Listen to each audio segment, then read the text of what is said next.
एक ऐसा लड़का जिसे पूरी दुनिया ने फेलियर कहा, जिसके पास एफ क्लास जो कि सबसे कमजोर रैंक है और सबसे बेकार ताकत वाली रैंक है, वो था। लोग हंसते थे उस पर और उसे नजरअंदाज करते थे।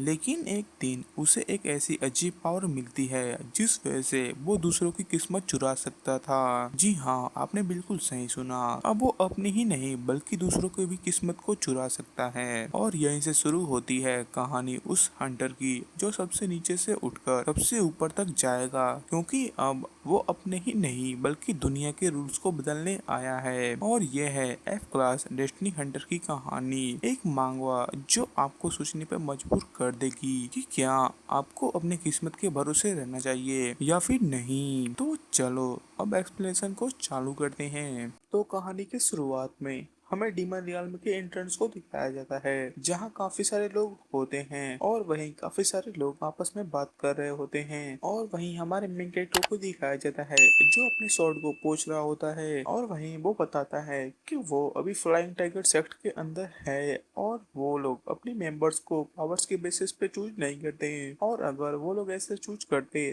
तो आज मैं यहाँ पर नहीं होता। और तभी हमें उसकी प्रोफाइल दिखाई जाती है जिसकी क्लास टेरिटरी इंसेक्टाइल ग्रेड होती है और उसका एफिलिएशन फ्लाइंग टाइगर सेक्ट से होता है और इसका नाम सीओ गैंगरिम होता है। जिसके बाद वो बताता है कि यहाँ पर जितने लोग हैं उनके पास अलग अलग एबिलिटीज हैं और उसके बिहाफ पर उन सभी को एक एक रैंक दी गई है और उन सभी की पावर्स उन पे डिपेंड करती हैं कि वो उन सभी कब पैदा हुए थे। और उसी से इनकी डेस्टिनी को भी लिखा जाता है और वो कहता है कि डेस्टिनी ये काफी ज्यादा ही खराब चीज है। और तभी वहाँ पर कोई आता है और कहता है कि शायद हम दोनों एक ही टीम में हैं और आज मैं यहाँ पर पहली बार आया हूँ किसी मिशन पे, तो इसीलिए मैं थोड़ा सा नर्वस फील कर रहा हूँ। और मुझे अभी खुशी है कि आप भी फ्लाइंग टाइगर सेक्ट क्लैन से हैं। जिसकी बातें सुन सीओ सोच रहा होता है कि आखिर ये मुझसे बात क्यों कर रहा है, क्या ये यहाँ पर कोई न्यूबी है। और तभी उस बंदे को जो कि सीओ से बात कर रहा होता है उसे कुछ लोग बुलाते हैं। इस पर जब वो वहाँ पर जाता है तब वो लोग बताते हैं कि उससे बच के रहना, क्योंकि वो पर्सन और कोई नहीं बल्कि सीओ गैंगरिम है। जो सुन वो बंदा जो कि सीओ से बात कर रहा था वो भी काफी ज्यादा ही डर जाता है। और तभी वो सीओ गैंगरिम को देखता है और सोचने लगता है कि मैंने तो उससे जाके बात की है और यहाँ तक कि उसके आंखों में भी देखा है, तो अब मेरे साथ क्या होगा।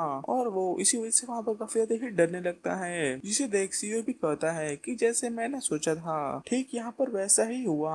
और तभी अभी बताया जाता है कि सीओ गैंगरिंग एक ऐसा आदमी है जो कि अपने ही टीममेट्स को मारकर उनकी पावर्स को चुरा सकता है, क्योंकि जब भी वो किसी के टीम में जाता है तो उसके सभी टीममेट्स या तो मारे जाते हैं या तो काफी ज्यादा ही इंजर्ड हो जाते हैं। और जो भी लोग इसके साथ होते हैं उनका मिसफॉर्च्यून उनके साथ ही होता है। और इन सभी बातों के बारे में हमें सीओ ही बता रहा होता है और वो बताता है कि उसके बारे में ये सभी रूमर्स इसलिए फैले हैं क्योंकि उसके पास जो पावर्स हैं वो इसी प्रकार की हैं। और तभी वो अपने डेस्टिनी विंडो को ओपन करता है जहाँ पर पहले तो उसका प्रोफाइल आता है और उसके बाद उसकी पावर्स आती हैं, जहाँ पर उसके पास पावर्स डेस्टिनी डिस्ट्रैक्शन की होती है जिसका क्लास डायरेक्टर टेगोनिक ग्रेड होता है, जिससे कि वो अपनी पावर्स और दूसरों की डेस्टिनी विंडो को देख सकता है। और उसके साथ ही उसके पास एक और पावर होती है जिसका नाम डेस्टिनी स्टीलिंग होता है और इसकी क्लास भी डायरेक्टरी डिमोनिक ग्रेड होती है। और इस स्किल से सीओ अपने किसी भी डेड अपोनेंट के फॉर्चून को चुरा सकता है और उसकी पावर्स को अपना बना सकता है। और सीओ भी बताता है कि मेरे बारे में जितने भी रूमर्स फैले हैं कि मेरे साथ जो भी जाता है वो घायल होता है या फिर मर जाता है, वो सभी सही है क्योंकि मेरे पास वैसे ही कुछ पावर्स हैं। जिसके बाद वो बताता है कि डेस्टिनी क्लासेस को 5 भागों में डिवाइड किया गया है, जिसमें सबसे टॉप पे डिवाइन क्लास आता है और सेकंड पे ड्रैगोनिक, थर्ड पे घोस्टली, फोर्थ पर ह्यूमनली और सबसे लास्ट में इंसेक्टाइल आता है। और मेरा जो क्लास है वो सबसे लास्ट ही है और मैं एक इंसेक्टाइल क्लास का प्लेयर हूँ। और अगर दूसरे शब्दों में बोले तो मैं यहाँ पर सबसे अधिक कमजोर हूँ क्योंकि मैं यहाँ पर किसी को मार नहीं सकता क्योंकि मेरे पास उतनी पावर्स ही नहीं है। पर वो बताता है कि उसने कभी भी अपने डेस्टिनी स्टोलन पावर्स का इस्तेमाल नहीं किया और किसी की भी डेस्टिनी को नहीं चुराया है और इसी वजह से वो यहाँ पर काफी ज्यादा ही अपसेट हो रहा होता है।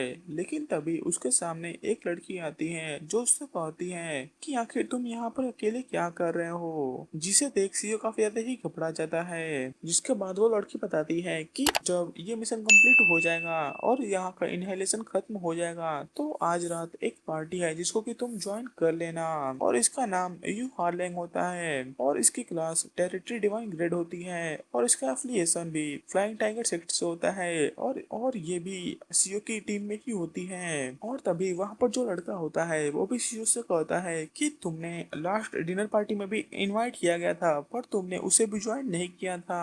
और इस लड़के का नाम झैंग टियांगुन होता है और इसकी क्लास सेकेंडरी गोल्डली ग्रेड होती है और इसका एफिलिएशन भी फ्लाइंग टाइगर सेक्ट से होता है। इसका मतलब ये भी सीओ के ही टीम में होता है। और तभी सीओ उन सभी की बातें सुनकर वहां से जाने लगता है और कहता है कि नहीं, मैं वहां पर नहीं आऊंगा। जिस पर झैंग पूछता है कि आखिर तुम वहां पर क्यों नहीं आओगे। इस पर सीओ कहता है क्योंकि मैं काफी ज्यादा ही लेजी हूँ और अगर वैसे भी मैं वहां पर गया भी तो मैं दूसरे सेक्ट के मेंबर्स के हाथों काफी ज्यादा ही बुरी तरीके से ह्यूमिलिएट होऊंगा, इसलिए मैं वहां पर नहीं जाऊंगा। जिस पर हैरेंग पूछती है कि क्या तुम वहां पर इसलिए नहीं आओगे क्योंकि वो सभी लूजर्स तुम्हें देखकर डरते हैं। और इसके बाद वो उन सभी का नाम पूछती है जो भी लोग सीयू को परेशान करते हैं। जिस पर सीयू कहता है कि शायद तुम्हें पता नहीं है कि मैं तुमसे 10 साल बड़ा हूँ। जिस पर वो लड़की कहती है तुम भले ही मुझसे अभी 10 साल बड़े हो पर ये बात भी तो सही है कि तुम मुझसे काफी ज्यादा ही वीक हो। और ये बात कहीं ना कहीं तो सही ही होती है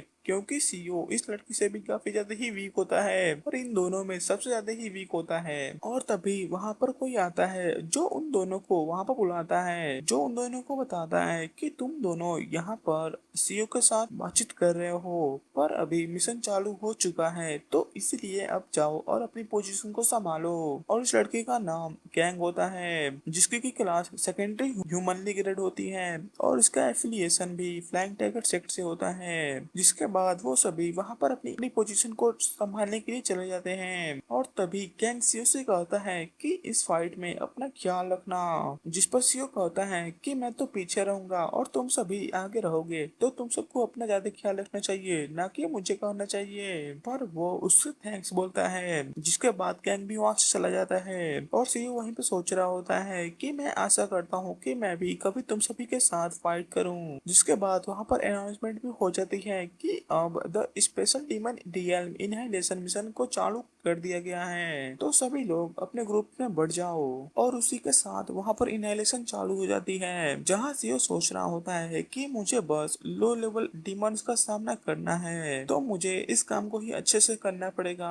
और उसी के साथ वहां पर काफी सारे मॉन्स्टर्स अपीयर हो जाते हैं जो देखते के साथ ही वहां पर जितने भी प्लेयर्स होते हैं और जितने भी ग्रुप्स होते हैं अब वो सभी उन सभी को मारने में लग जाते हैं। और जितने भी यहाँ पर लो लेवल के डीमंस होते हैं वो लो लेवल प्लेयर्स को मारने के लिए चले जाते हैं और जितने भी यहाँ पर हाई लेवल के प्लेयर होते हैं वो हाई लेवल के डीमंस के साथ फाइट कर रहे होते हैं। और तभी हमें सीओ को दिखाया जाता है जो कि एक डीमन को मारता है लेकिन उसको उस डीमन को मारते के साथ ही उसका स्टेमिना खत्म हो जाता है और वो काफी ज्यादा ही थक जाता है। लेकिन तभी उसके पीछे से एक डीमन उसके ऊपर अटैक करने की कोशिश करता है और उसके ऊपर अटैक भी कर देता है और उसे वहीं पर गिरा देता है। जो देखते के साथ ही वहां पर जितने भी डीमंस होते हैं वो सब भी सीओ के ऊपर ही अटैक करने के लिए आने लगते हैं। इस पर सीओ को लगता है कि अब तो उसका यहीं पर एंड है। लेकिन तभी वहां पर कोई आता है जो एक झटके के साथ ही उन सभी लो लेवल के डीमंस को वहां से हटा देता है और ये और कोई नहीं बल्कि फ्लाइंग टाइगर सेक्ट की मिस्ट्रेस होती हैं जिनके पास काफी ज्यादा ही पावर्स हैं और वो यहाँ पर रियर ग्रुप्स को भी संभाल रही होती हैं। जिस पर सीओ भी उन्हें शुक्रिया बोलता है और हमें इनका प्रोफाइल दिखाया जाता है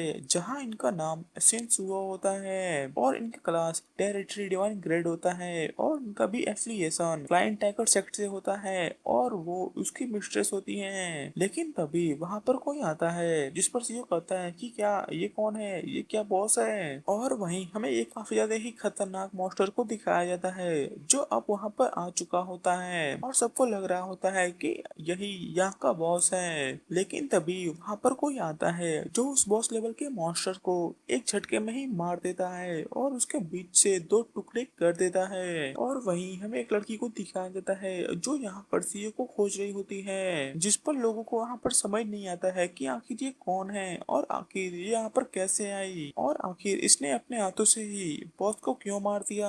और वहीं सीओ भी सोच रहा होता है कि आखिर ये यहाँ पर किस लिए आई है और वो यहाँ पर उसे क्यों खोज रही है। और तभी हमें उस लड़की को दिखाया जाता है जो कहती है कि अगर तुम सभी मेरे बात को ऐसे नहीं मानोगे तो ठीक है, अब तुम सभी को मरना होगा।